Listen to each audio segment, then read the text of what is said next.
मध्य प्रदेश में हजारों कर्मचारी ऐसे हैं जो नियमित नहीं हैं लेकिन नियमित होना चाहते हैं।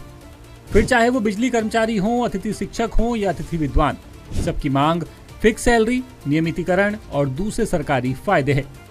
हेलो नमस्कार, मेरे चैनल में आपका स्वागत है। हम आपको बहुत ही महत्वपूर्ण जानकारी देने वाले हैं अतिथि शिक्षकों के नियमितीकरण को लेकर। अतिथि शिक्षक भी नियमित होना चाहते हैं और अस्थायी कर्मचारी भी नियमित होना चाहते हैं, लेकिन सरकार अभी तक इनके लिए कोई भी योजना नहीं बनाई है।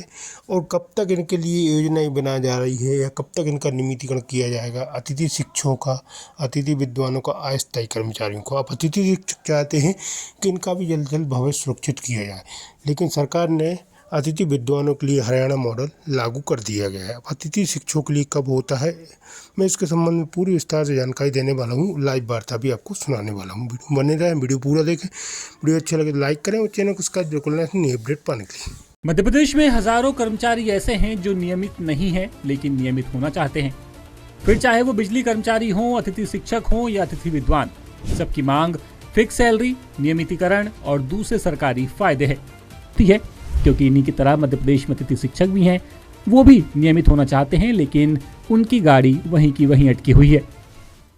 इसी बीच मध्य प्रदेश के मुख्यमंत्री डॉक्टर मोहन यादव ने अतिथि विद्वानों के लिए एक ऐलान किया, जिसके बाद अतिथि विद्वानों को बड़ी राहत मिलने की संभावना नजर आ रही है। दरअसल भोपाल में एक कार्यक्रम को संबोधित करते हुए सीएम ने कहा कि अतिथि विद्वानों की फिक्स सैलरी, नियमितीकरण और दूसरी पेंडिंग मांगों पर विचार के लिए कमेटी बनाई जाएगी। देश के जिस भी राज्य का बेहतर मॉडल होगा, उसका अध्ययन कर मध्य प्रदेश में लागू करने की कोशिश भी की जाएगी।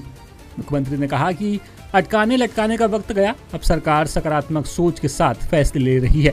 तक जितना किया है ये बात सही है। हमने सरकार ने 13 आकस्मिक और 3 ऐच्छिक अवकाश भी आपको देते हुए हमने अपनी बहनों को प्रसूति अवकाश भी सुनिश्चित किया था।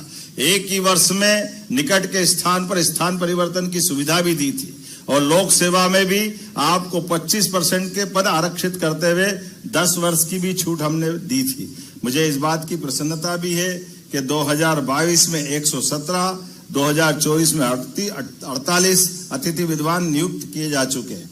लेकिन ये बात भी सही है कि फॉलन आउट में हमारे अतिथि विद्वान को 2 माह का अवसर पुनः दे करके उनको कार्य में जोड़ने का प्रयास किया। जब हम अपने आप मित्रों के बीच परिवार की तरह बैठे हैं, तो आप अपनी तरफ से समिति बनाते हुए कौन कौन से देश की आप समिति, हरियाणा का मॉडल हो तो हरियाणा का, जो लगाना हो आप समिति के माध्यम से लगाएं, सरकार आपके साथ रहेगी।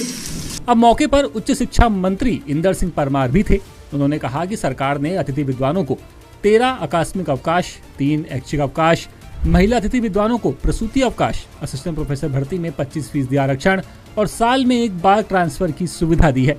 उच्च शिक्षा मंत्री ने तो ये भी कहा कि शिक्षा विभाग में वेतन 12 महीने के बजाय 11 महीने मिलने की समस्या को भी दूर किया जाएगा, ताकि दोनों विभागों के अतिथि विद्वानों के लिए एक जैसी व्यवस्था लागू हो सके। अब चलिए आपको अतिथि विद्वानों की बड़ी मांगे क्या है ये बताते हैं।